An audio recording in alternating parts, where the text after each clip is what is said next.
Welcome to On the Horn with Charley Armey. I'm your host, Gary Emineth. We're going to be focusing on scouting. Charley Armey spent a career scouting in the NFL football players. And so we're going to dig into that, and maybe you're going to learn a few things of what that lifestyle looks like and what that means. Charley, welcome to On the Horn.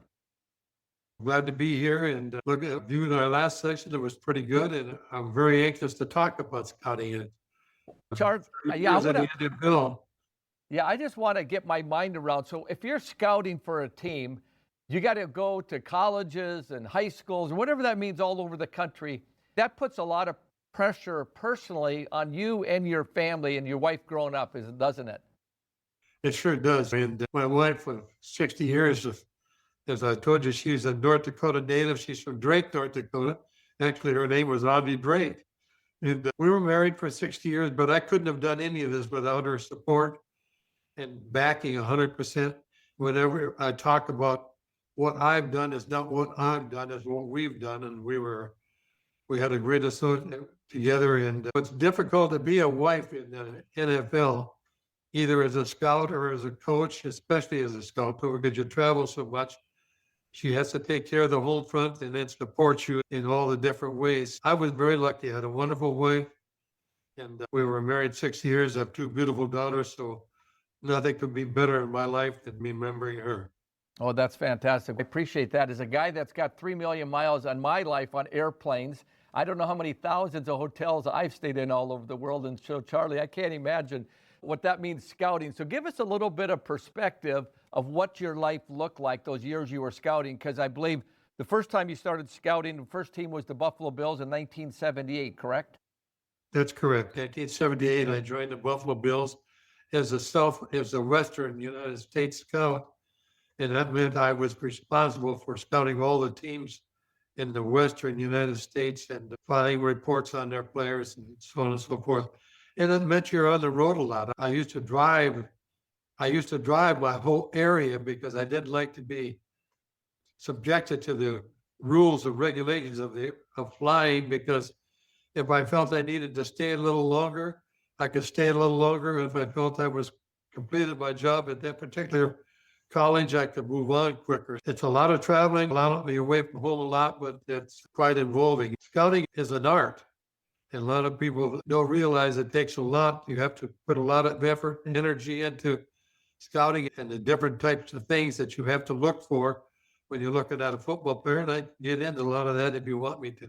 Yes, I'd love to, because just because an athlete is fast or they got a great arm doesn't mean they're going to cut it when they get to the NFL, because the small amount of people that play professional sports, if you take all of the colleges and all the people from around the world that want to compete and play in a sport, in this case, NFL football, there's a lot that goes into a person. So talk to us a little bit about it when you say it's an art, because just because you got a great arm and fast doesn't mean you're going to be successful.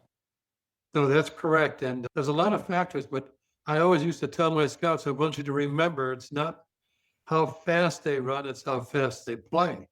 And you have to be able to realize that a lot of things go involved in how fast they play. Instincts, reaction time, recognition, all that goes into how fast they play. Because a kid runs real fast doesn't necessarily mean he plays real fast. I'll give you a little story about a great quarterback in the National Football League. And I'm not much at giving out names and stuff because I don't like to embarrass anybody. But this particular quarterback went on to be one of the greatest quarterbacks ever played, and he was cut from 3 different football teams because he wasn't a very good athlete. And then he went on to eventually become a Hall of Fame quarterback. So you have to be careful when you start putting people in boxes, how fast they run, how tall they are, and what kind of athlete they're. I'll give you an example. Tom Brady, when he came up in the draft, he went to Indianapolis and didn't do very well. And as a result, everybody forgot what he did on the football field and started thinking about what he looked like as an athlete. And he fell to the 6th round. And when the Patriots took him to the 6th round, they were just looking for somebody who could come into camp and give him some relief in camp. And it turned out to be one of the greatest quarterbacks ever played the game. So you got to be careful when you put them in a box. And there's all kinds of rules and guys. I've worked with Bill Parcells. He didn't like linebackers that were under 6'2". Along comes London Fletcher. He's 5'8", middle linebacker, played 17 years in the NFL, never missed a game, will someday be in the Hall of Fame as well. So you can't put a label on anything with players. You just have to analyze how they play and what they contribute as a player on the field. Charlie, when you go out and meet with an athlete and you look and watch them play, look at the films and all that kind of stuff that you can talk about, obviously the family, sometimes good parents, sometimes adversity because there's split up families, inner cities. Talk to us a little bit about the family life. For Beck has a lot of people that are young athletes that aspire to play higher level sports, which many and most won't ever get there, let alone college, let alone the NFL. But the idea of family and the environment that athlete grows up in, talk to us about how and what you've observed in that context. You know, it's interesting. Football, and of course other sports, but football in particular, saves a lot of young people who grew up in a very bad environment. You take Marshall Falk.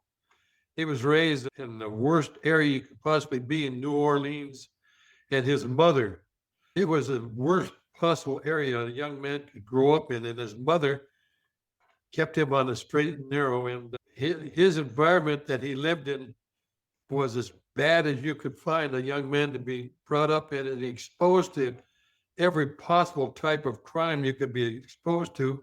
And because his mother was such a sweetheart and devoted to her son, she kept him on the straight and narrow. But he came out of the projects in New Orleans, where it was almost impossible for young men to succeed, and went on, of course, and now had a great career, and again, a Hall of Fame running back. But you have to be careful where the kids, where they come from and their background and what they're exposed to. And there's a lot of kids that were saved by the National Football League and other college sports and high school sports because of the time and effort that's put into them by some coach or somebody who takes their interest at heart. And there's a lot of heartwarming stories like that. But then there's so many bad ones that don't turn out as well either. But that's the way it is in life. But you have to make sure you research the player's background very carefully, find out where he came from, what he was involved in.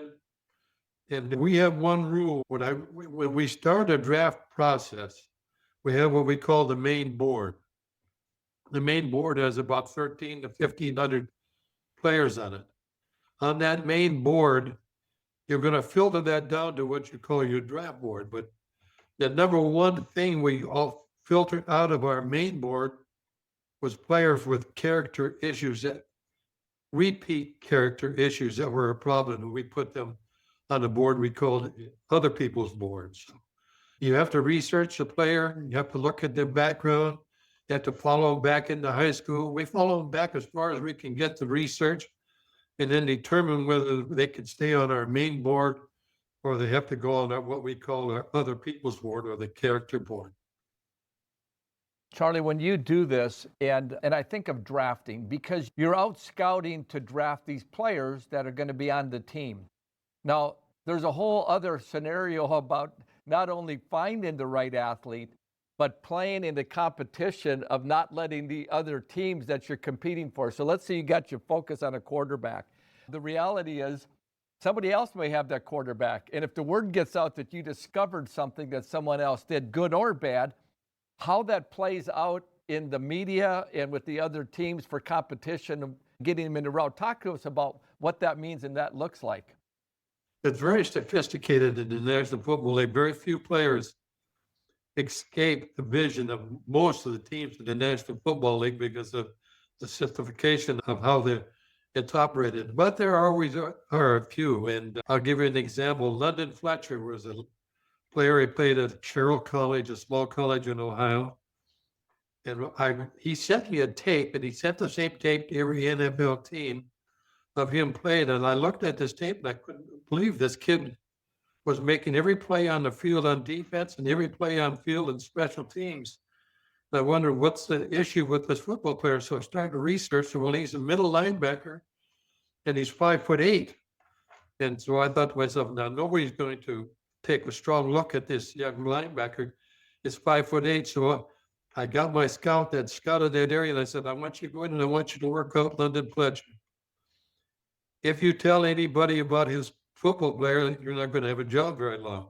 And I do not want you to tell any of our coaches on our staff about London Fletcher, because coaches like to talk to their buddy coaches and say what they've discovered and what they've seen when they went out scouting. So we rely pretty much on our own staff. But anyway, make a fast story for you. London Fletcher came. I signed him then as a free agent. When I was signing him, we looked across the table. He said, "Why did you sign me?" I said, "That's because I could eat peanuts off your head. I knew nobody would draft a 5'8" middle linebacker." But he looked at me straight in the eye and he says, "By the end of the year, I'll be your starting middle linebacker."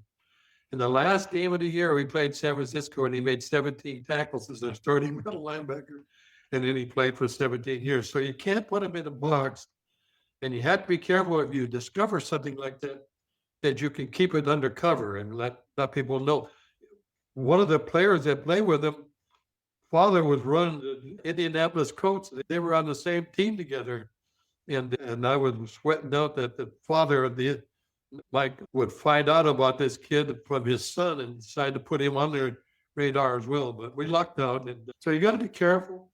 When you do find somebody that fits what you're looking for, you got to be careful and do everything you can to keep it undercover. Charlie, we're going to go to the break. When we come back, we're going to dig in a little bit further on some of these stories that you have related to scouting. Charlie, when you take into the fact that you never know what you're up against and you have this big board, as you said, of 1,400 people, and you're going to narrow it down and narrow it down, what is the number that kind of becomes the cutoff that you have on a board related to NFL draft day?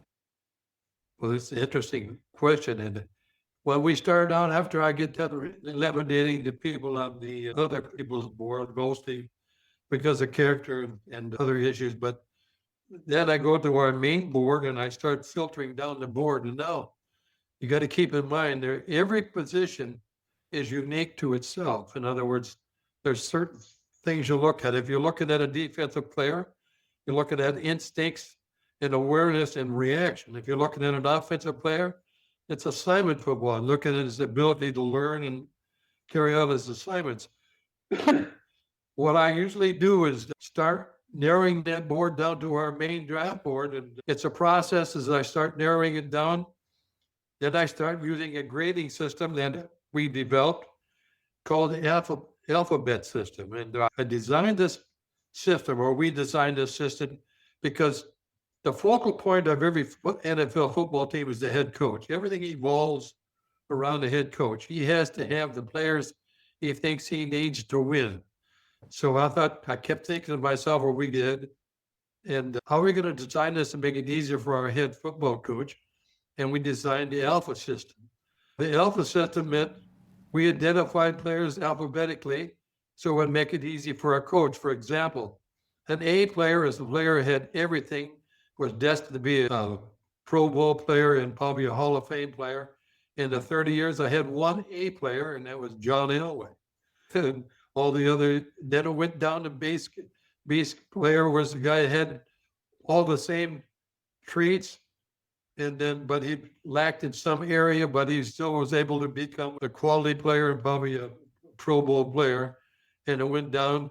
And then the D player was a player that would be for sure a Hall of Fame player or at least a Pro Bowl player and an instant starter in the NFL. So the alphabet went down. And so when I would talk to our coach, I would say, we have a D player. Immediately he'd know that he has a player on the scope that we feel as scouting department would be able to start for him at an early age and become a great player or probably a Pro Bowl player. So we identified each player's strength and weakness with the alphabet system. And then we went and added the numerical things. And then there were certain guidelines that we followed. For example, you could not make our main board, unless you had a competitive number of 6 or better, which means that you were better competitive than most players in the National Football League. You cannot make the main board unless you had that competitive strength. And that's just, and then there's other things that we use as outline to scale that down. But to give you an example, we started off with 1,400. By the time we get done filtering these players with all this different types of things, that I can get into what each player what you look at for each position, but we wind up on draft day in our draft room with 145 players for 7 rounds. And we always have 1 or 2 players left on the draft board when the draft is over. Interesting. And I just think of when you're talking about that, you got to scout all these players, but it ties back to the team and the coach who says, hey, we need a quarterback, or we need a defensive lineman, or we need a center, offensive lineman. Those are all factors that you have to take into account as well, don't you? That's exactly right. And how we handle that, because coaches, they see a player, they want that player, especially position coaches. And you can't blame them. They want a player, they know the player they think will improve them. But in our grading system, we had a tier. In other words, if a player was in the D category, say he was a 7 or better, he fell in one class. The next class was a 6 or better, or a 5, and so on down the line. If you're on the draft day and on the draft board, and there's players that are in the elite group, and the coach wants to reach down out of that group, you have to maintain your discipline and take the player, regardless of what you feel your needs are, that's in that elite group, because he will be a Pro Bowl player someday. Now, the further you go down that list and that stack of players, the easier it is to go to need, because you have more and more players in that group of players. So once you get into a group of players where they're basically all the same grade, then you let the players dictate by position what your needs are, and you take that player. So it's a unique policy if you have discipline. If you have discipline, and having a draft board is a very easy thing. If you don't have discipline, then you start drafting mistakes all over the place. And the problem with it in the NFL draft room, if you make a mistake, you draft. So you have to be careful, and you have to stay disciplined. You have to stay disciplined within your scouting staff and with your coaching staff. So it's an interesting process, especially on draft day, because everybody in that draft room is an assistant coach who wants their player, the player they think can make them better, and we want to get that player for them, but we don't want to sacrifice quality in order to get that position player that we're looking for. So, Charlie, in 1985 to 1987, you were a scout for the Green Bay Packers. Who was quarterbacking in those days for the Packers? Dickey was the beginning of the quarterback in those days. And we had an interesting thing in our draft room. We were looking for a quarterback. And we had an old scout who had been a coach. He coached for years at the Green Bay Packers. Now he became a scout. And we're in the draft room, and every first round comes along, and he's pounding on the table for this quarterback. He wants this quarterback. He wants us to take him in the first round. And everybody's looking at him, and the coach is looking at him, and everybody's thinking, this guy's barely 6 foot tall. He's just got an adequate arm. We're not going to take him in the first round. So the second round, the same thing. So finally in the third round, the coach says, I don't know why you're so excited about this player, but if he's there when we pick this round, we'll take him. San Francisco took him, and it was Joe Montana. So you've got to be careful in the draft room and listen to the people who have done this work and worked the science and understand the players. It's not always the guy who's the tallest or the fastest or quickest. The quarterback position is very unique. Number one, mental toughness. If they're not mentally tough, they have to overcome failure all the time. It's like a guy on the golf course. Every time he steps up to the ball, he's got to overcome failure. But the quarterback, something's going to happen bad in a football game, every game to the quarterback. He's going to be able to overcome that, and that's where mental toughness comes. And that position is unique to his individual skills, not his athletic ability. Athletic ability has nothing to do with playing the quarterback position. So there's some unique things you need to study about quarterbacks and understand to make sure you get the right person in the job. Charlie, when I think about offense and defense, got cornerbacks and wide receivers, a lot of times it's the same type of athlete, but one can catch the ball and one can't, or maybe one knocks it down. Talk to us about the contrast between Deion Sanders and also a wide receiver, some of these people that you would have dealt with when it comes time to playing off those two positions. So when it comes to wide receivers, we had a unique system. We only graded the competitive catches with a wide receiver. We know everybody can make the routine catches, but we only graded the competitive catches. We drafted a kid by the name of Torrey Holt. And when he played at North Carolina State. When they played, Florida State led the nation in defense at that particular time. And during that game, he made several catches, but all of them were competitive catches. And that was one of the things that stuck in our mind when we drafted him with the 6th pick of the draft. Number one, he made the competitive catches, but we also had a great receiver on our team at the time by the name of Isaac Bruce. And everybody would double cover Isaac Bruce, and it was hard to get him the football.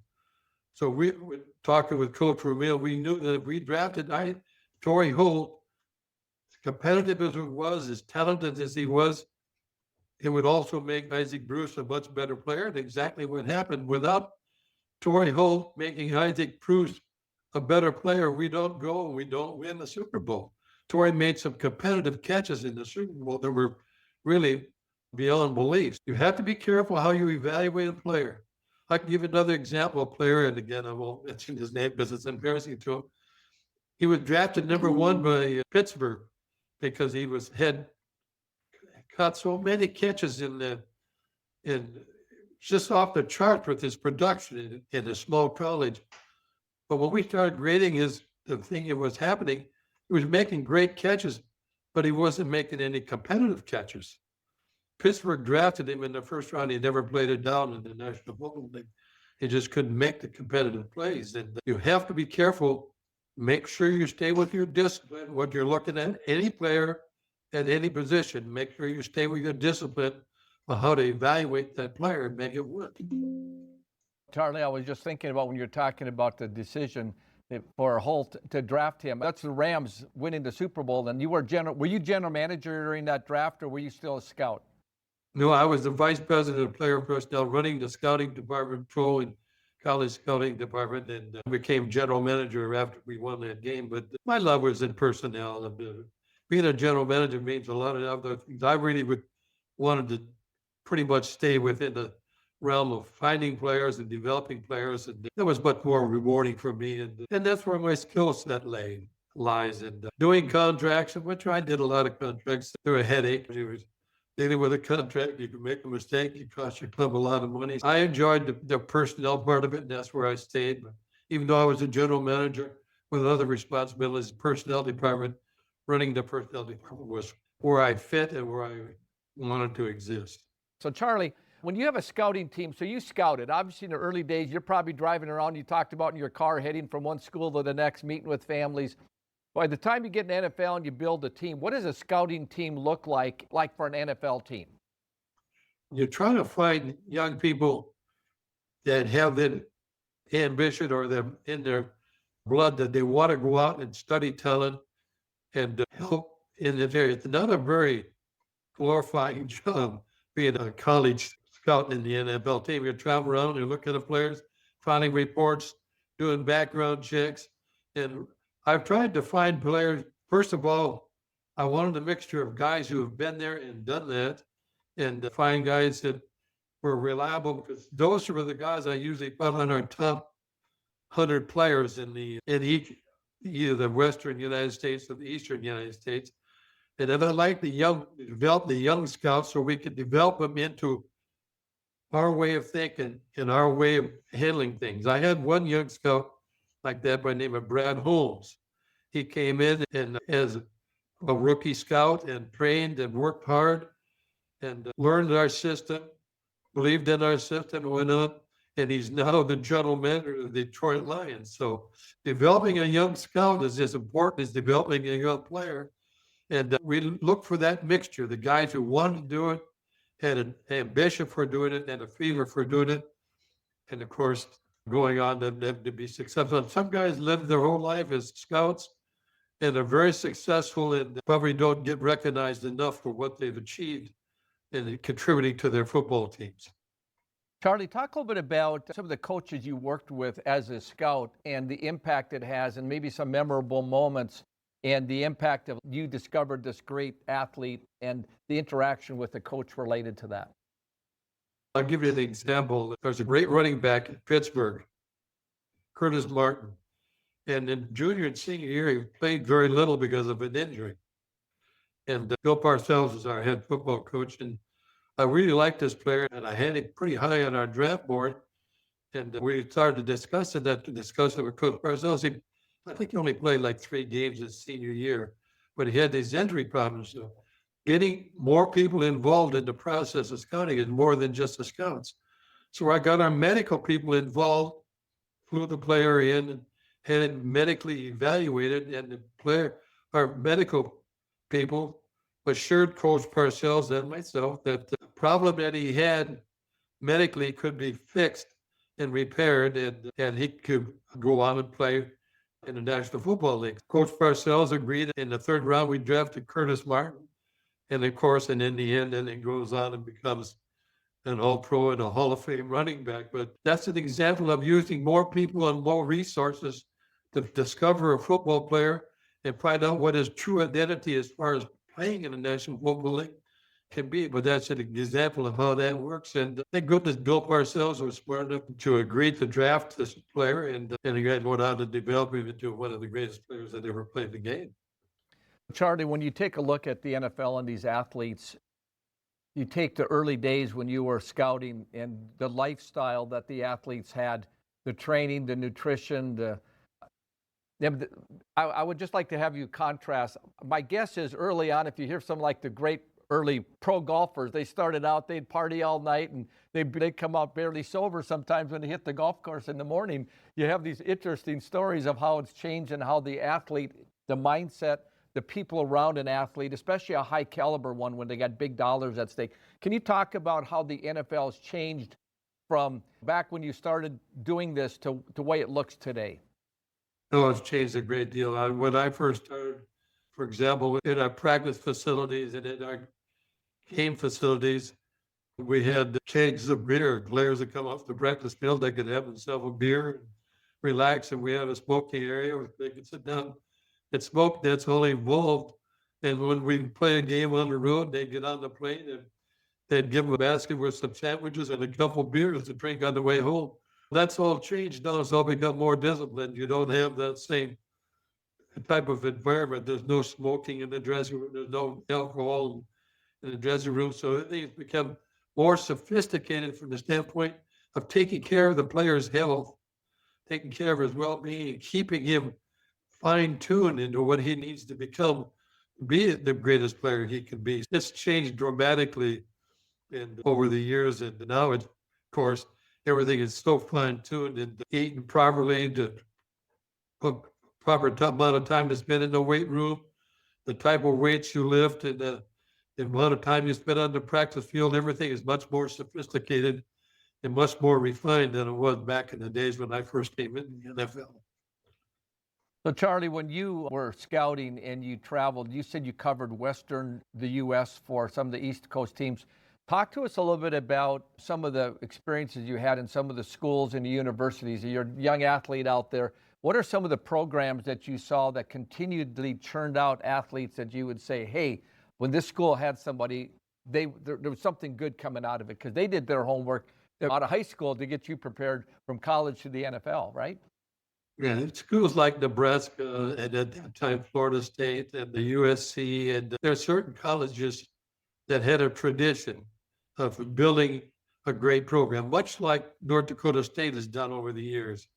And when you went into that school, you knew, number one, when you went in to evaluate a player at one of those schools, especially schools that had the same personality as like North Dakota State, you knew the players, number one, were going to be well-trained, number two, disciplined, and mentally tough.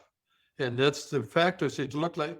That's why a lot of our coaches was like, I want my players to come from that particular school. I want them to come from Oklahoma, Nebraska, Alabama, schools that had this development background and had already developed their mental toughness and their discipline. You look for that type of school. And I went into a lot of schools where there occasionally you would find a player that was self-motivated, that the school wasn't as disciplined as, say, North Dakota State, but the player was self-disciplined and self-motivated, and you could find players in those schools as well. But generally, you really look forward to going to the schools where the environment was such that you knew the players were being prepared properly to play at the next level in the National Football League.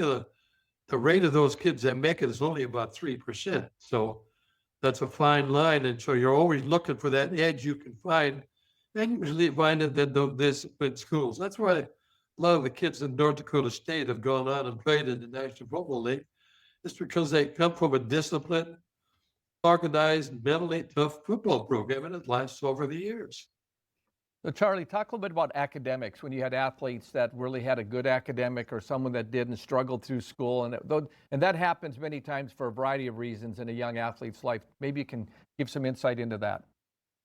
It's very important when you start looking at the background. Yes, like we gave them all tests, mental tests, find out about their academic, but we really went back and researched their academic background at the colleges. We talked to their college professors, checked their college history, and find out if they had the same dedication in studying what's going to happen with their life after football as they did about studying football.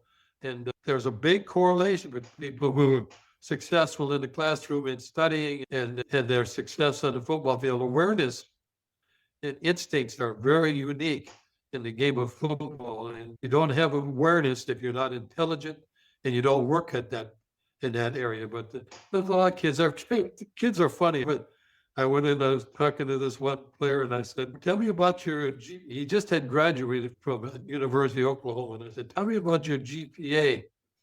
He looked at me in the eye and said, why do you want to know about my GPA? I have a diploma. Mine's the same as everybody else's. So the players are unique in how they look at education. But mostly you do a research and a background to find out what kind of students and their ability to learn, especially if they're offensive players. It's very important that they are able to handle assignment football. Again, one wrong all around.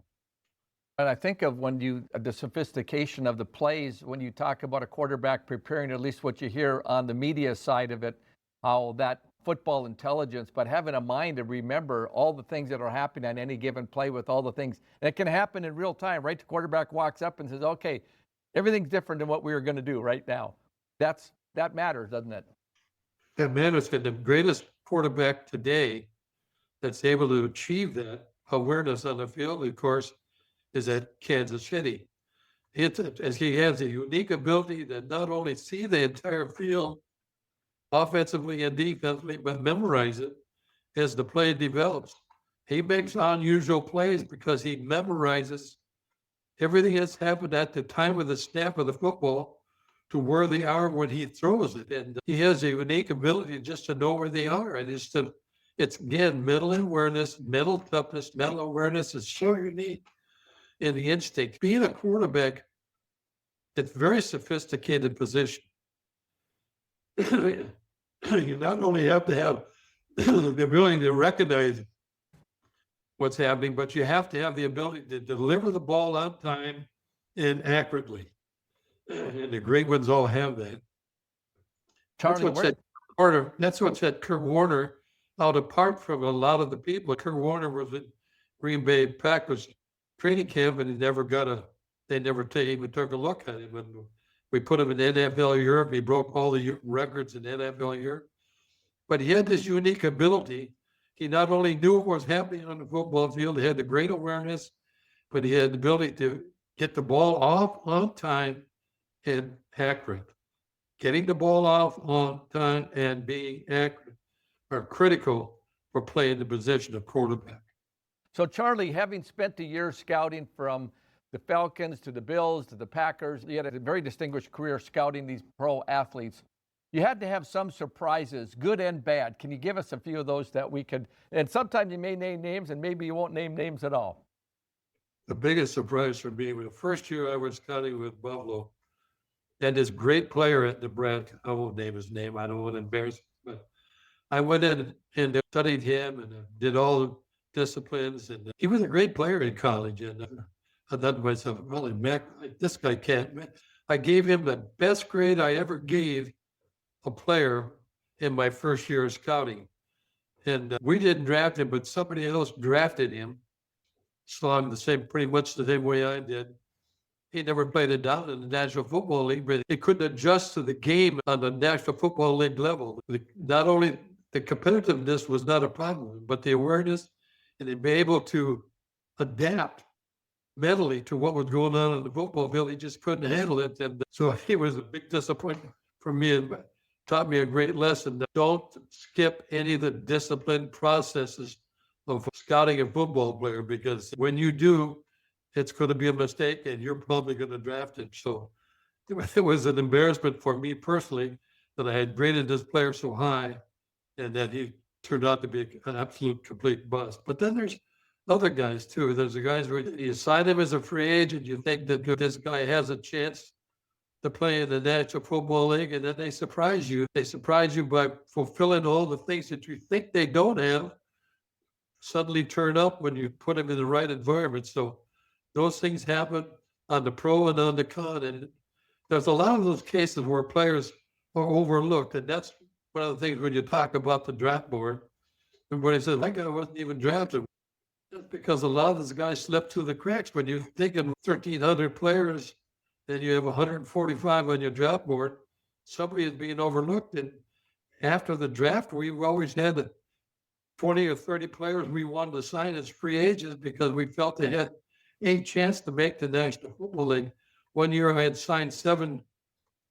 personally signed 7 players for Green Bay Packers off that list, and all 7 of them made our football team. So you got to be careful, and you have to make sure you follow through your disciplines, and then when you find them and they develop, it's pretty rewarding for you. And that's happened to me a few times over the time, but then it's rewarding when you find a player like that and they develop some place in the National Football League. So there's a lot of those cases that happen. A lot of them, I've had a lot of failures. I drafted a kid one time out of Oklahoma State. I thought for sure would be a starting corner in the National Football League, and he was a complete bust because he couldn't handle the mental part of the game.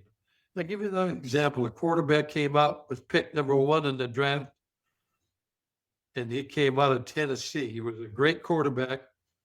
Everybody had him ranked, including me, as the top quarterback in the draft. He never played. The problem was we all forgot the problem. He couldn't process the information quick enough and get the ball out quick enough to the right receiver to avoid failure. And he just didn't make it. He couldn't overcome that inability to process the information. Some things like Kurt Warner, Tom Brady, this kid at Buffalo is fantastic with that ability. So you got to be careful when you start evaluating players and looking for, when there's always going to be a free agent, there's always going to be a guy making the National Football League that people think was overlooked. They're not overlooked. They're just not in the situation where you can draft them. You can only draft 7 or 8 players or sign 7 or 8 free agents. And there's players every year that come through that system and make it the National Football League and go on to be great players. And that happens all the time. So, Charlie, if you take an NFL team, the number of players on the team, they all want to be back next year. But you're going to be drafting new players that are going to come in, or free agents that come into the mix. What is the turnover typically on an NFL team with new players that are outside the current pool of athletes? If you were the football team for 3 years, generally about 70% of your team will be turned over. But it's an interesting thing. A lot of things we'll get into in one of your future programs is salary cap, how that relates to building a football team. But the salary cap eats up, it swallows a lot of football players and takes them off your roster. And we can go into that when we talk about the salary cap. But your turnover is pretty good. And a lot of times, for example, our Super Bowl team that we had when time I retired, most of those players were either moved on or out of the National Football League. So the turnover is quite high, and injuries are a factor, and the salary cap is a factor, and you follow a younger player, that's a factor. So the turnover is quite high, and it happens to every team in every year. Charlie, I want to pivot to a unique athlete on an NFL team, a field goal kicker. So important, but totally a different athlete. Talk to us about that. Yeah, they're a totally different breed, and you find them everywhere. Guys that can concentrate. They stand around on the sidelines and maybe only play 3 or 4 plays, but they're very important to the success of the football team. So you have to do your due diligence. If funny, again, a player that does not only have the accuracy and the leg strength, but again, it goes right back to mental toughness because that player is going to be put into a really tough mental situation where he's going to decide the fact whether you win or lose the ball game. And all the guys that you're on your team are relying on you to make this pressure kick. So when you evaluate a kicker, you not only evaluate his ability to kick the ball with accuracy and leg strength, but you have to evaluate his ability to handle the pressure of the moment, the mental toughness, such a big factor in the success at every position in the National Football League. You know, I watched it, I think 30 years ago, there was a 60 Minutes show on field goal kickers, and it was, I think it might have talked about suicide rate or something, because you can be the GOAT or the hero from one week to the next, and just the whole challenge of it. And a lot of times it's not only that you got the long snapper or you got the person hiking the ball, you got a person holding the ball, and sometimes it's not even your fault, and you could have made a good kick. So I think that's interesting. We got a couple more minutes. I'd like to ask you just a question contrasting NFL scouting to NBA to Major League Baseball. Did you run into other scouts from other disciplines of sports that was much different? Or did you all have the same thing thinking about what you're looking for in an athlete? Obviously, toughness for football is much different than baseball. Baseball is very interesting. Being the general manager at the Rams, I had a great association with the St. Louis Cardinals, and we spent a lot of time together with their scouting department. But the scouting departments are much larger in baseball and much more in depth because they go all the way back to high school. They start scouting these kids when they're in high school, sophomores and juniors and seniors in high school. A lot of them are drafted out of high school. And it's a very unique system, scouting system in baseball. And the principles are the same, but the uniqueness and the style is a lot different, and you're looking at a lot different. But again, it always boils down to mental toughness, to be able to, people who can handle pressure situations. Pitchers are a unique position, pretty much like being a quarterback in the National Football League. And the pitcher is a unique position. You're going to overcome failure at some point. So scouting was unique in the baseball world. I got involved with it because of my association with the St. Louis baseball team, and I enjoyed talking to their scouts and getting their perspective on things they looked for and how they evaluated players for their team. And it was interesting how we went back and forth and some of the similarities and some of the things that were totally different in what you looked for. All right, we got about a minute before we go to the break. I just have a question related to the speed of the game. From college to the NFL, and the athletes are all such high caliber. When a ball snapped until that play's ended, the speed of college to NFL, contrast that for me. Can you blink? It's about that quick. There's absolutely no. That's the other thing you have to be able to evaluate. Can the player handle the speed of the game in the National Football League? And it's allowed the guys to throw a lot of great balls in college and making a lot of decisions and a lot of receptions, a lot of production, but you got to be able to do that in pro football. You remember all those athletes in pro football were on the same level as the athletes that you have on your side of the ball. So your reaction time and everything has to be much, much quicker. And the game is much faster. You often hear the people talking about he's got to find a way to slow the game down. That means you got to find a way to increase your reaction time to what's happening on the football field. That slows the game down. It makes you a much better quarterback. But it is a fast-moving game that requires constant mental toughness and concentration in order to achieve. Charlie, we're going to wrap this session up, and when we come back, our next show, we're going to talk about the finances, salary caps, and the impact it has on running a football league and how it matters on which team. Because all of a sudden, hey, we won a Super Bowl, everything's great, we're going to be great for the next decade. Doesn't work that way, does it? So I appreciate you joining us today on The Horn with Charley Armey. So thank you for being with us. So I'm your host, Gary Emineth. Thanks for watching.